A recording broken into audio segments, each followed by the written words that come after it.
بسم اللہ الرحمن الرحیم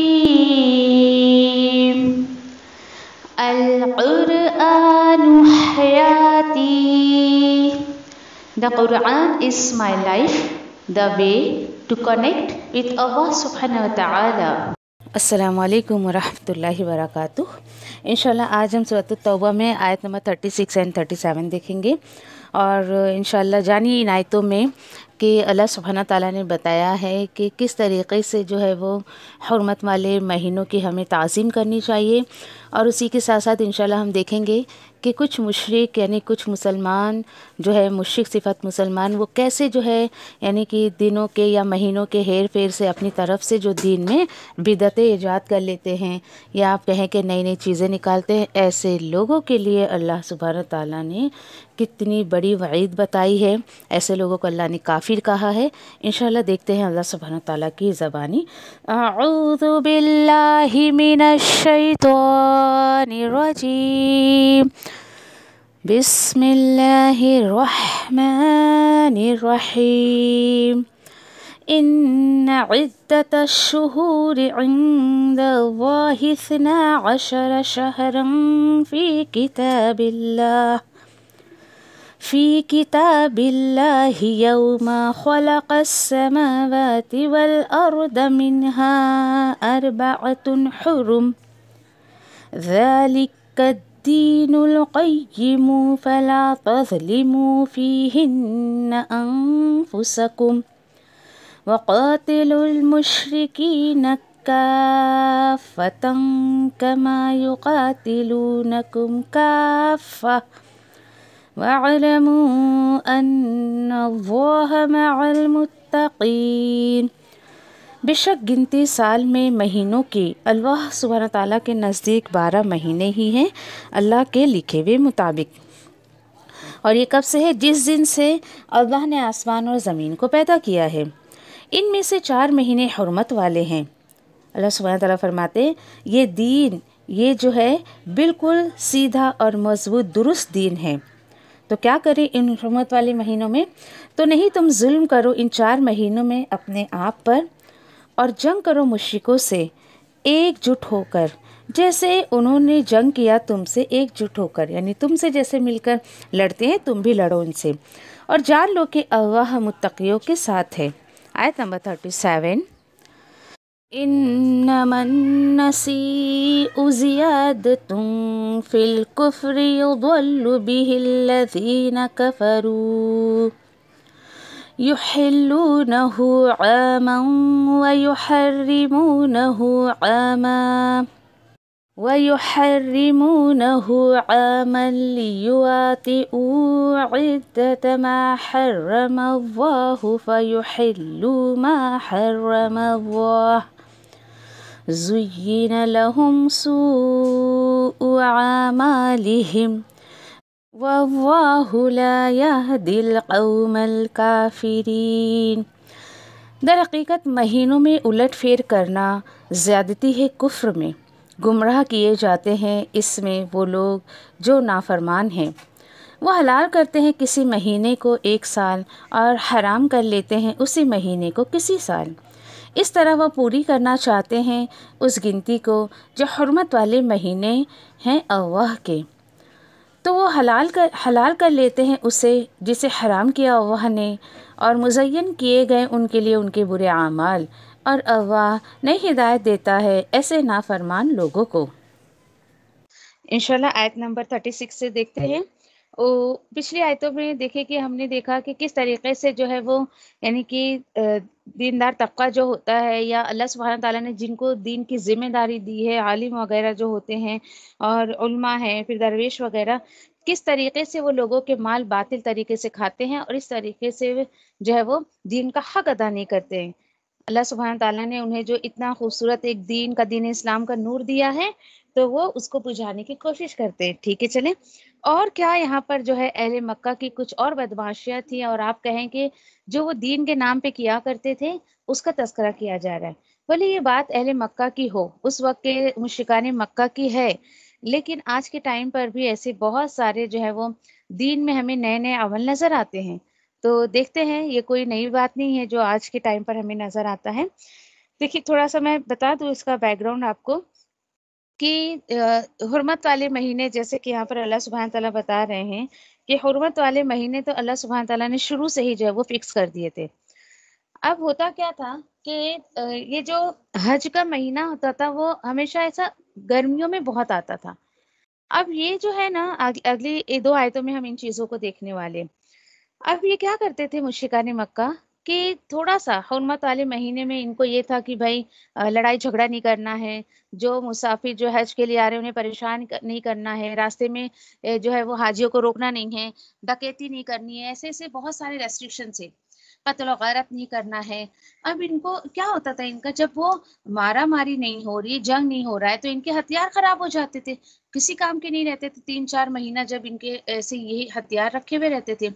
پھر دوسری ایک وجہ یہ ہوا کرتی تھی کہ حج کا مہینہ اگر گرمی میں آتا نا تو پھر انہیں ایک فکر لگ جاتی تھی، ارے پھر حاجی کم آئیں گے، لوگ حج کرنے نہیں آئیں گے، گرمی بہت ہے، تو اس لیے یہ کیا کرتے تھے، مہینوں کی ہیر پھیر کر دیتے تھے، یعنی کچھ 1-8 مہینے ہیر پھیر کر دیتے تھے، اور اس طریقے سے یعنی کہ 2-3 سال کے بعد یہ ہے نا 1 مہینے کی انکریمنٹ کر دیتے تھے، یعنی آپ کہیں کہ 2-3 سال کے بعد ان کا جو سال آتا تھا وہ 13 مہینے کا ہوتا تھا، نہ کہ 12 مہینے کا۔ اس طریقے سے گھوم گھما کر یہ اپنے حساب سے حج کا مہینہ ٹھنڈی میں کر لیا کرتے تھے۔ یہ چاہتے تھے کہ رمضان کا مہینہ ہے یا پھر حج کا مہینہ ہے وہ سردیوں کے دنوں میں آئے۔ یہ اس طریقے سے ان کی ہیرا پھیرا ہوا کرتی تھی۔ انشاءاللہ آیتوں کے ساتھ دیکھتے ہیں، آپ کو بات زیادہ سمجھ آئے گی۔ اللہ سبحانہ تعالیٰ دیکھیے کہ آیت نمبر 36 میں فرماتے ہیں، اعوذ باللہ من الشیطان الرجیم، ان عدۃ الشہور عند اللہ 12 شہرا فی کتاب اللہ یوم خلق السماوات والارض منها 4 حرم۔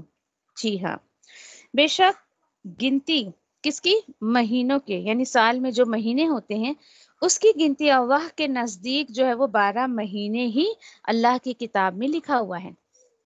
سوچئے، یہ آج ہمیں ایسا لگتا ہے نا کہ کیلنڈر میں 12 مہینوں کی ڈسٹریبیوشن کی گئی ہے، جی نہیں، کب سے اللہ سبحانہ تعالیٰ نے سال کے 12 مہینے فکس کیے ہیں؟ کب سے؟ یوم خلق السماوات والارض، جس دن سے اللہ سبحانہ تعالیٰ نے آسمانوں اور زمین کو پیدا کیا، بنایا، اسی دن سے اللہ سبحانہ تعالیٰ نے 12 مہینے بھی فکس کر دیے۔ الحمدللہ جو ہمارے اسلامک منتھس ہوتے ہیں وہ اللہ نے تبھی فکس کر دیے تھے جب اللہ نے دنیا بنائی تھی۔ اچھا، پھر منہا 4 حرم، ان میں سے 4 مہینے حرمت والے ہیں۔ آپ میں سے پتہ ہے کسی کو حرمت والے مہینے، میں نے پیچھے کئی آیتیں آ چکی ہے، بتایا تھا، یاد ہے کسی کو حرمت والے مہینے کون کون سے ہیں؟ بولیے، یاد ہے؟ ذی الحجہ، محرم اور رجب۔ ماشاء اللہ، بارک اللہ فی۔ ذی قعدہ ہے، ذی الحجہ، محرم الحرام اور رجب، یہ 4 مہینے اللہ نے حرمت والے بنائے ہیں، کیونکہ دیکھیے اللہ سبحانہ تعالیٰ کو پتہ ہے کہ آگے میری مخلوق ایسے ایسے بدماشیاں کریں گی، لوگوں کو پریشان کرنا۔ دیکھیے حج کے لیے انسان جاتے ہیں، جب حاجی جاتے ہیں اور تو وہ ان کی تیاری ذی قعدہ سے ہی شروع ہو جاتی ہے، واپسی ان کی ہوتی ہے تو محرم الحرام کا جو ہے یعنی مہینہ لگ چکا ہوتا ہے۔ تو اللہ سبحانہ تعالیٰ نے اس لیے ان 4 مہینے کو حرمت والا کہا تاکہ جو اللہ کے گھر کا دیدار کرنے جا رہے ہیں وہ امن سے جائیں اور امن سے آئیں، یہ مقصد تھا۔ اور اس کے بعد پھر دیکھیے کہ ہوا کیا، اللہ سبحانہ تعالیٰ پھر فرماتے کہ دیکھو ذالک الدین قیم، یہ دین کا جو بھی آپ کو رولز اینڈ ریگولیشن، جو ضابطہ بتایا جا رہا ہے، یہ سب سے زیادہ سیدھا ہے، بالکل سیدھا ہے، بالکل جو ہے وہ مضبوط ہے، درست ہے، قیم بہت سارے معنی میں جاتا ہے، یعنی کہ اللہ سبحانہ تعالیٰ نے جو فکس کر دیا ہے تو اسی کے اکارڈنگ انسان کو عمل کرنا چاہیے، اسی کو فالو کرنا چاہیے، ادروائز جو ہے وہ اس دین کو فالو نہیں کر رہا ہے۔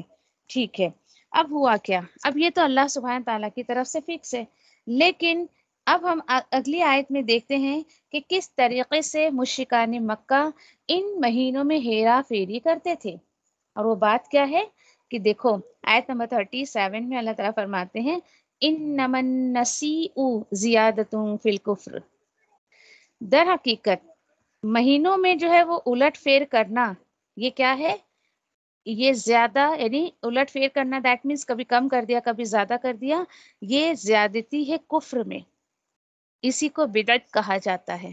اسی کو کہ جو دین اللہ نے اپنے رسول کے ذریعے دے دیا اس کو مسلمان انف نہ سمجھتے ہوئے کچھ نہ کچھ نیا نیا اپنا نکالتے رہتا ہے.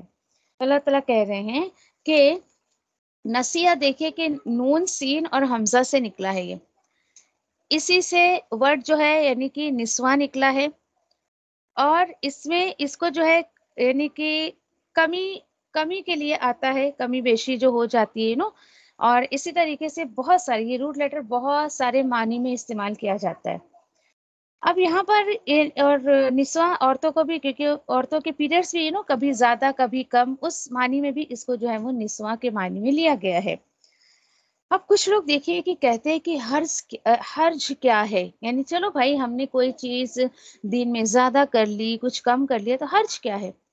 حرج یہ ہے کہ یہ کفر ہے. کیا مسلمانوں کو اس سے بڑی کوئی دلیل چاہیے؟ جب اللہ تعالیٰ نے کہہ دیا کہ یہ دین قیم ہے، مضبوط ہے، سیدھا ہے، درست ہے، اب تمہیں اسی کو فالو کرنا ہے جو اللہ نے دین دے دیا، دین اسلام. اس میں نسیہ کرنا، زیادہ کرنا یعنی کمی بیشی کرنا، الٹ پھیر کرنا اس طریقے سے، اور یہ ہے کفر. دین میں یہ ایک طریقے کا کفر ہو گیا ہے. اب ہوا کیا؟ اللہ تعالیٰ کہتے ہیں یضل بہ الذین کفروا، گمراہ کیے جاتے ہیں اس میں وہ لوگ جو نافرمان ہیں. یعنی یہ نسیہ کا عمل کر کے بہت سارے لوگ جو ہے نافرمانی کرتے ہیں، وہ گمراہی کی طرف جا رہے ہیں. اور ہوتا کیا تھا؟ دیکھیے اب ان کی حرکت بتائی جا رہی ہے کہ وہ حلال کر لیتے تھے کسی مہینے کو ایک سال میں اور حرام کر لیتے تھے اسی مہینے کو کسی دوسرے سال میں. اس طریقے سے وہ پورا کرنا چاہتے تھے عدۃ ما حرم اللہ، اس کی گنتی کو جو حرمت والے مہینے اللہ کی طرف سے ہیں. اللہ تعالیٰ کہتے ہیں اور وہ مہینے کیسے تھے؟ تو وہ حلال کر لیتے تھے اسے جسے اللہ نے حرام کیا ہے. اللہ اکبر. بات سمجھ آ رہی ہے؟ اللہ سبحانہ تعالیٰ نے 4 مہینے حرمت والے بنائے ہیں. یہ لوگ تھوڑا سا مہینے کو آگے پیچھے کر کے اور حرمت والے مہینے کو جو حرمت والے مہینے نہیں ہیں اس وہاں پہ ایڈ کرتے تھے، اور جو حرمت والے مہینے وہاں اپنے مرضی سے جو ہے وہ کام کرتے تھے. فار ایگزامپل میں آپ کو ایگزامپل دوں کہ جیسے سمجھے کہ آپ مارچ، اپریل اور مئی اور جون لے لیں. ایک ایگزامپل میں دے رہی ہوں آپ کو. ابھی 4 مہینے حرمت والے ہیں، ٹھیک ہے. اب کوئی یہ کہے نہیں بھائی میں مئی اور جون میں تو ابھی حج کا مہینہ آنے والا ہے اور بہت زیادہ گرمی رہتی ہے، ایک کام ہم کرتے ہیں کہ یہ نا جو ہم یعنی کہ اپریل میں جون جولائی کو ہم کنسیڈر کرتے ہیں کس میں آگے چل کے، یعنی جو سردیوں کا موسم شروع ہوتا ہے نا ہم لے لیتے ہیں چلو اکتوبر، نومبر، دسمبر، جنوری، اس طریقے سے ہم اس کو وہاں پہ سیٹ کر دیتے ہیں اور وہ جو سردیوں کا مہینہ ہے اس کو یہاں لے آتے ہیں. اس طریقے سے وہ ہیرا پھیری کرتے تھے مہینوں کی، اور اپنے ہی گمان میں، اپنے ہی کانسیپٹ نے. اللہ نے اس کی کوئی حقیقت نہیں دی، اللہ سبحانہ تعالیٰ نے اس کی کوئی پرمیشن نہیں دی. اب ان کے گمان میں تو یہ ہے کہ چلو بھائی حرمت والا مہینہ تو اکتوبر، نومبر، دسمبر اور جنوری میں ہے نا، اب ہمیں جو چاہے ہم کہ اپریل ٹو جولائی میں جو چاہے ہم کر سکتے ہیں. یہ ہے وہ کہ ان کی اللہ تعالیٰ کہہ رہے ہیں کہ وہ اپنی گنتی کو پوری کرتے تھے اللہ نے جو حرام کیا ہے، اور وہ حلال کر لیتے تھے جسے اللہ نے حرام کیا ہے. یعنی حرمت والے مہینے کو نعوذ باللہ اس طریقے سے اپنے اوپر جو حلال کر لیتے تھے. اور حرمت اور حرام اصل میں احترام سے نکلا ہے. اوکے، احترام سے یعنی کہ اس کا احترام کرنا چاہیے. حرمت، حرام، یا پھر دیکھیں مسجد حرام کہا جاتا ہے نا، دیٹ مینس کہ وہ گھر جو ہے بہت احترام والا ہے. حرام سے مراد کہ اللہ نے حکم دیا ہے ان چیزوں کا آپ احترام کرو، اللہ کے حکم کا احترام کرو، اس سے یہ حرام ورڈ جو ہے وہ نکلا ہوا ہے. اب ہوا کیا؟ جب انہوں نے اپنی مرضی سے ایسا کرنا چاہا تو اللہ تعالیٰ کہتے ہیں کہ دیکھو زُیِّنَ لَهُمْ سُوءُ أَعْمَالِهِمْ، تو سجا دیے گئے ان کے لیے ان کے برے اعمال. جی ہاں ایسے ہی ہوتا ہے. اس کی تو بہت بڑی دلیل میں آج کے وقت میں بھی آپ کو دے سکتی ہوں. دین سے ہٹ کے، سنت سے ہٹ کے آج اکثریت مسلمان کی یہ سارے ایسے کام کرتی ہے نعوذ باللہ جو اللہ کو ناراض کرنے والے ہیں. جس کی کوئی حقیقت ہمیں کتاب اور سنت میں نہیں ملتی ہے۔ اور آپ جب انہیں سمجھانے جاؤ بھائی دیکھو اللہ نے اس کے رسول نے حکم نہیں دیا یا پھر اللہ کے رسول کے صحابہ نے یہ نہیں کیا ہے، ایسے جب آپ ان سے کہنے جاؤ، کہتے نہیں ہم بہت دیندار ہیں، ہم جو کام کر رہے ہیں یہ صحیح دین پر عمل کر رہے ہیں، ٹھیک ہے۔ اب ہوتا کیا ہے کہ نہ وہ توبہ کی طرف آتے ہیں، نہ انہیں احساس ہوتا ہے کہ وہ کچھ غلط کام کر رہے ہیں، اور اس کی سب سے بڑی وجہ پتہ ہے آپ کو کیا ہوتی ہے؟ کہ اس کام کو وہ گناہ سمجھتے ہی نہیں ہیں، اس کو ثواب کی نیت سے کرتے ہیں۔ جو بندہ کسی کام کو اگر ثواب کی نیت سے کر رہا ہے تو آپ سوچیں ذرا پھر کیسے اس کو توبہ کی توفیق ملے گی؟ نہیں کر سکتا وہ توبہ۔ اس طریقے سے ان کے اعمال خود ہی ڈیکوریٹ کر کے دکھائے جاتے ہیں، اور شیطان ان کو ان کے اعمال کو ڈیکوریٹ کر کے دکھاتا ہے، ان کے دل میں کیا بات ڈال دیتا ہے، او ہو ویل ڈن، تم بہت اچھا کام کر رہے ہو، ڈو اٹ، گو ہیڈ، کرتے رہو کرتے رہو، اور بالکل تمہارے جیسا تو کوئی مسلمان ہے ہی نہیں۔ یہ ایسے ایسے اعمال ان کو ڈیکوریٹ کر کے شیطان دکھاتا ہے۔ اب دیکھیے آیت کا اگلا حصہ پڑھ کے تو واقعی ایسا محسوس ہوتا ہے کہ اللہ کتنا خفا ہے ان سے، اللہ کتنا ناراض ہے ان سے۔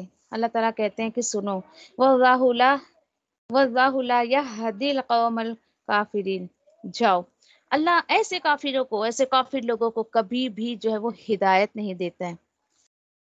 بتائیں ایک آیت مسلمان کے اعمال کو درست کرنے کے لیے کافی ہے، اگر اس آیت کو ویسی پہنچا دی جائے جیسے کہ پہنچانے کا حق ہے۔ مجھے واقعی کسی آیت میں تو بہت حیرانی ہوتی ہے کہ کیوں آج وہ لوگ جنہوں نے کہ دکانداری دینداری کو بنا رکھا ہے، کیوں ایسی آیتیں عام نہیں کرتے ہیں؟ کیونکہ ان کی دکانداری بند ہو جائے گی۔ یہ آیتیں عام کر دی جائیں کہ دیکھو بھائی اللہ نے خود منع کیا ہے۔ اب کوئی یہ کہے کہ بھائی ان آیتوں کو وہیں ڈھکیل دے، چلو بھائی یہ اہل مکہ کے لیے تھا، مشرکان مکہ کے لیے تھا، ہمارے لیے تو اس میں کچھ نہیں ہے۔ اور اس میں بھی حیرت کی بات کہ ان کے ہی کچھ کہ علماؤں نے، ان کے ہی کچھ ملاؤں نے بالکل اس طریقے سے اس کی ترجمانی بھی نہیں لکھی ہے، اور جہاں لفظ کفر یا پھر شرک آیا ہے انہوں نے باقاعدہ ڈسکرائب کیا اس کو، یہ مورتیوں کی پوجا کرنے والوں کی بات ہے، یہ جو مورتیاں پوجتے ہیں نہیں ان کی بات ہے، ایسا لکھا ہے انہوں نے۔ ایسا سوچیں آپ ذرا، تو کہاں سے مسلمان کو اپنے اعمال کی کی فکر ہوگی کہ بھائی ہم کچھ غلط کر رہے ہیں یا نہیں کر رہے ہیں؟ چلیے وہ تو مہینوں کی ہیر پھیر کرتے تھے نا، آج کا مسلمان کیا کر رہا ہے؟ اپنی مرضی سے ہر مہینے میں کچھ نہ کچھ تہوار کو فکس کر رہا ہے۔ اللہ سبحانہ تعالیٰ نے تو عیدین ہمیں دی، آج دیکھیے ان کی تو نعوذ باللہ مجھے تو سننا ہے چوتھی بھی عید کوئی نکال رہے ہیں وہ لوگ خواجہ غریب نواز کے نام پر، استغفر اللہ۔ سوچیں آپ ذرا، دیکھیے عید آپ ہر دن منائیں، کوئی وہ نہیں ہے اس کے اندر، منائی نہیں ہے، عید مینس خوشی کا دن، آپ ڈیلی اپنا دسترخوان سجائیں، ڈیلی آپ اپنے گھر میں خوشیاں منا سکتے ہو، ڈیلی آپ عید کا دن منا سکتے ہو، لیکن دین میں کسی بھی چیز کو فکس کرنے کو منع کیا گیا ہے۔ کیوں؟ جتنی چیزیں اللہ کے رسول کی طرف سے ہمیں فکس کر کے دے دی گئی ہیں، اب مسلمان کو تا قیامت کسی کو بھی حق نہیں ہے یا اختیار نہیں ہے کہ وہ اپنی طرف سے کچھ چیزوں کو فکس کرے۔ یہ ہے بات۔ تو آج مسلمان کیا کر رہا ہے؟ حیرت کی بات ہے، عید الضحیٰ الحمدللہ اللہ کے حکم سے آنے والا ہے، اتنی پیاری سنت اللہ کے رسول نے دی، اللہ کے رسول کے ذریعے ہمیں ملی ہے۔ اب آپ دیکھیں کہ کتنے مسلمان ایسے ہیں جو کہ قربانی نہیں کرتے ہیں، بہت ویل آف ہیں، صاحب استطاعت ہیں، اس کے باوجود بھی وہ قربانی نہیں کرتے ہیں۔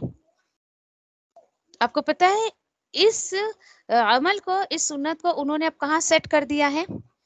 وہ جو کیا مناتے ہیں لوگ، عبد القادر جیلانی ولی اللہ، جو ان کے نام پر جن کو یہ نعوذ باللہ غوث اعظم کہتے ہیں، استغفر اللہ۔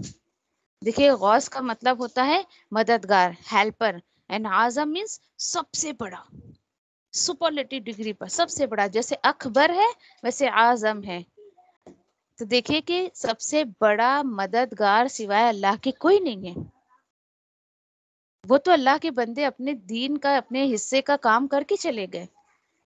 آج ان کے فالوورز نہ جانے ان کو کیا کیا بنا کر، کیا کیا ان کی تصویریں، کیا کیا ان کے اعمال نعوذ باللہ لوگوں کے سامنے کیا کیا قصے کہانیاں بنا بنا کر پیش کرتے ہیں۔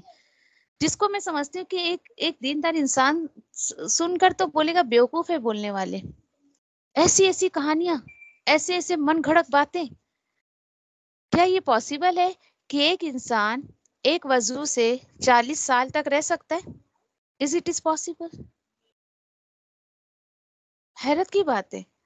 یہاں آدمی عشاء پڑھا تو فجر کا پتہ نہیں رہتا اس کا کہ ایک وضو سے فجر پڑھ پائے گا نہیں پڑھ پائے گا، اور وہ 40 سال کے دعوے کرتے ہیں، اتنی من گھڑک باتیں. ارے وہ جو دین چھوڑ کر گئے یا جس دین پر انہوں نے عمل کیا اس کو فالو کرنے کے بجائے آج امت دیکھے کہ اپنی کہ نفس کے دین پر چل رہی ہے، خواہشات کے دین پر چل رہی ہے. ان کو سادہ سیدھا سا ایک دم توحید پرست دین پسند نہیں آتا ہے، لائٹنگ چاہیے، شو بازی چاہیے، دھوم دھڑکا چاہیے، غیر مذہبوں کی طرح. اب وہ لوگ بس ولیوں کے نام پہ، اس کے نام پہ، اس کے نام پہ نعوذ باللہ لے کر ایک ایک دن ایسے مناتے ہیں. تو یہ بھی تو نسیہ میں جاتا ہے، یہ بھی تو ہیرا پھیری ہو رہی ہے ان کی دین میں. کہتے ہیں نا لوگ، ارے کیا فرق پڑتا ہے؟ فرق یہ پڑتا ہے کہ آپ کفر کی کیٹیگری میں چلی جائیں گی. اللہ سبحانہ تعالیٰ کہہ رہے ہیں ایسے کافروں کو میں ہدایت نہیں دیتا ہوں. ڈانٹ ہے بہت بڑی مسلمانوں کے لیے اللہ سبحانہ تعالیٰ کی طرف سے. کاش کہ امت کو بات یہ سمجھ آ جائے کہ ڈانٹ رہے اللہ سبحانہ تعالیٰ. اور آج انشاءاللہ آپ کو اس بات کا خلاصہ ہو گیا ہوگا کہ کیوں ایسے لوگ کتاب و سنت کی طرف نہیں ہوتے. What's the reason? Reason is وَاللَّهُ لَا يَهْدِيَ قَوْمَ الْكَافِرِينَ. اللہ ایسے کافروں کو ہدایت نہیں دیتا ہے جو دین میں نسیہ کرتے ہیں، نئی نئی چیزیں، کچھ زیادتی کر رہے، کچھ کمی کر رہے، اس طریقے سے. دیکھیے آپ کتنی سیدھی سی بات ہے. قربانی کا حکم اللہ نے دیا ہے، ٹھیک ہے، اللہ کی طرف سے ہے یہ کہ آپ کرو، سنت ہے کرو، اس طریقے سے اس کو چھوڑ کر یعنی یہ آپ کرو گے تو اللہ کی محبت حاصل ہوگی، یہ حق چھوڑ کر آج مسلمان جہاں نہیں قربانی کرنے کا حکم وہاں کر رہا ہے. تو کیا یہ دین میں زیادتی نہیں ہو گئی؟ کتنا کامن سینس کی بات ہے. اسی چیز کو سورہ انعام میں الحمدللہ اتنے ڈیٹیل میں اللہ تعالیٰ نے فرمایا نا. اللہ کا حق ان کے شرکاؤں کو نہیں جاتا ہے، لیکن ان کے شرکاؤں کا جو حق ہے ان کے شرکاؤں کا جو حق ہے وہ اللہ کو نہیں دیتے، لیکن اللہ کا حق ان کے شرکاؤں کو چلا جاتا ہے. یعنی کبھی دین کے راستے میں دینا پڑے، کمی بیشی ہو رہی ہے تو اپنے بزرگوں کے لیے، اپنے نعوذ باللہ جن کو یہ حاجت رواں مشکل کشاں اور نہ جانے کیا کیا بنا رکھے ہیں، ان کے لیے اگر دھوم دھڑکا کچھ کرنا ہے ان کو تو وہ مال میں سے اللہ کے راستے میں خرچ نہیں کرتے، لیکن اللہ سبحانہ تعالیٰ کے لیے جو مال نکالا ہے اس میں خرچ کر دیتے. یہ سورہ انعام میں الحمدللہ ان ڈیٹیل ہم پڑھ چکے ہیں. یہ ہے مشرکوں کی سائیکو. اس سائیکو کے اللہ سبحانہ تعالیٰ نے کلیئرلی کہہ دیا ہے. آیتوں کا ریفرنس لکھ کر رکھا کریں. بھائی تم یہ کہتے ہو کہ کیا فرق پڑتا ہے؟ فرق یہ پڑتا ہے کہ کفر کی طرف جا رہے ہو. کہاں سے تم کو ہدایت کی توفیق ملے گی؟ اللہ سے دعا کرے کہ اللہ یہ امت جہاں بھٹکی جا رہی ہے اللہ اس کو سیدھے راستے پر جو ہے لے آئے. کبھی ایسا کام ہوتے ہوئے آپ دیکھیں بالکل کتاب و سنت سے ہٹ کے تو دعا پڑھا کریں، یا مقلب القلوب ثبت قلبی علی دینک. اپنے بچوں کو بھی سکھائے کہ اے دلوں کو پھیرنے والے، میرے دل کو تیرے دین پر ثابت قدم رکھ. میں کبھی بھی ایسے کچھ دیکھوں تو میرا اٹریکشن ان کی طرف نہ جائے. نعوذ باللہ کبھی ایسے اعمال کی توفیق نہیں دینا، بلکہ ایسے اعمال سے اللہ سبحانہ تعالیٰ مجھے، آپ اور تمام امت کو جو ہے وہ بچا کر رکھے. آمین یا ربی. جزاکم اللہ خیر. وآخر دعوانی الحمدللہ رب العالمین. سبحانک اللہم وبحمدک نشہد ان لا الہ الا انت نستغفرک ونتوب الیک. ربنا تقبل منا انک انت السمیع العلیم وتب علینا انک انت التواب الرحیم. آمین یا رب العالمین. السلام علیکم ورحمۃ اللہ وبرکاتہ.